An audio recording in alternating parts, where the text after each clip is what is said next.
Hey guys, so this is my 15112 project and it's called a Tessellator. Have you ever had the moment when you wanted to draw very little and scribble it on a paper and then somehow give it to a computer and generate something amazing? Well, this is my attempt to do so. So I'm going to just press S to start the generator. Here is an instruction page. It tells me that I can select settings, then draw in the right canvas, then click generate tessellation to start the generator.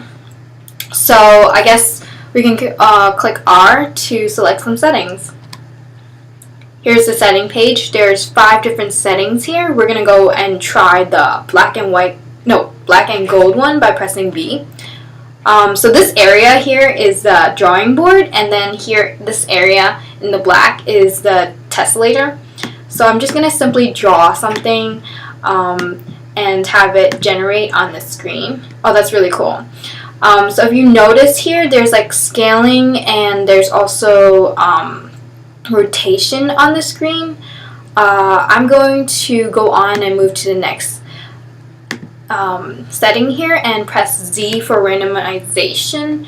So here, if you notice, it's also a different side of color, which means, randomizing color, and then hopefully generate whatever appears to be the same pattern. What happens here is also scaling and rotation changes in the generator, but also if you notice, the strokes of line are of different nature. Here you can actually use the clear drawing board and then draw something else, something different, and then have it generate on the screen.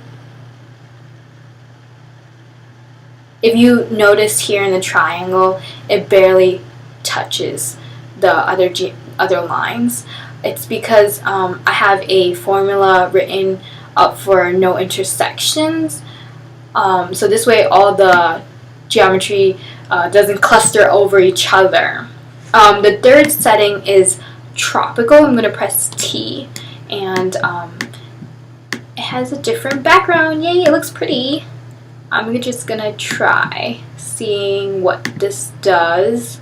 Hopefully something pretty. Oh my god, I love the colors. So here we've drawn another geometry. I'm going to clear the board because I want to add something to the tessellator. Hopefully something will generate given what I've drawn here. I'm going to add some more to see how that goes. And if you notice here, you can clear the tessellation. I'm going to wait for it to generate. I think it's, oh wait, is it not? Okay. You can clear the tessellation and then have a new board, and also clear the board, drawing board, and then redraw and see what configurates on the screen.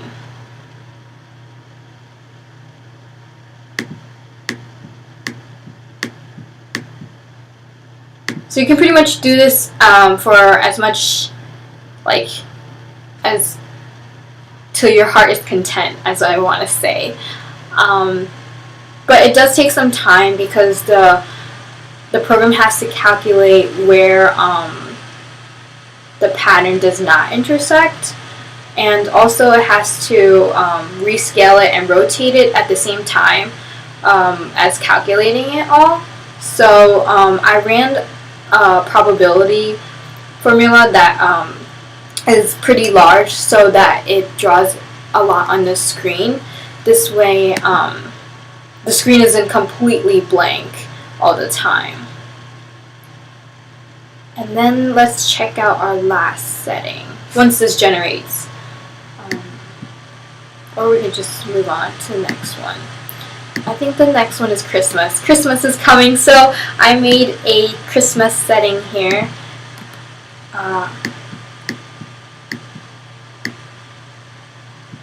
So you can actually use it to write different people's names on it too.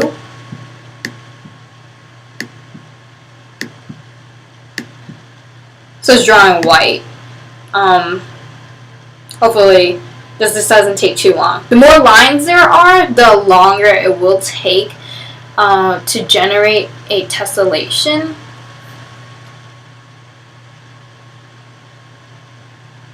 I really don't like this. I think I'm gonna clear it actually. And I'm gonna clear the drawing board and just write my name on it.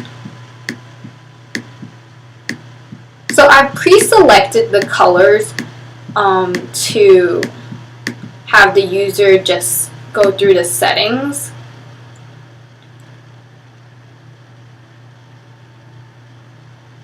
This way is easier.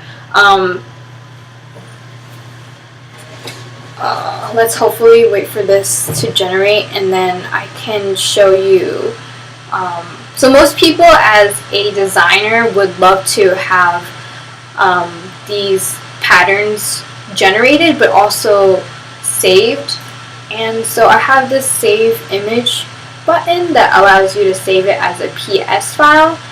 I was hoping to move it further, but we'll see.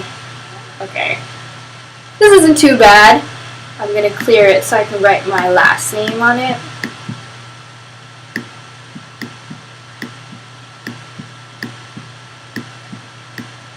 You can't see some of the lines because they're in white.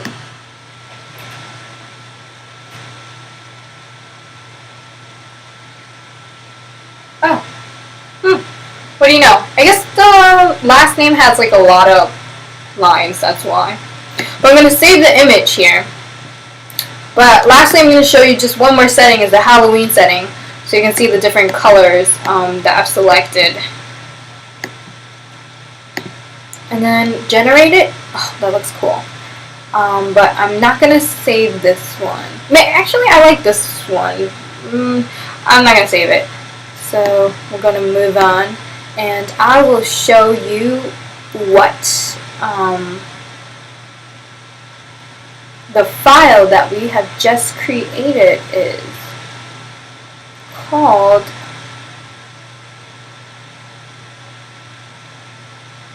Drawing.ps. So we're going to open that up, and here it is. That's the file. So I wanted to show you some of the other graphics that have been generated initially. Initially it was just straight lines that I played with the same stroke. Then I moved on and tried to, as I mentioned, scaling here. Then I worked with simply like a lot of lines to see how that would work, as well as the changing of color. Here was scaling, and here's more complicated line work.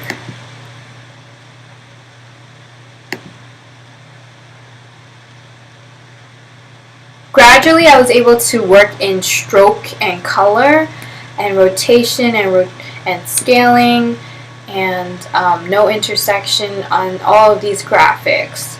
So that's how these graphics were successfully made. Thank you so much, and I hope you enjoyed my term project.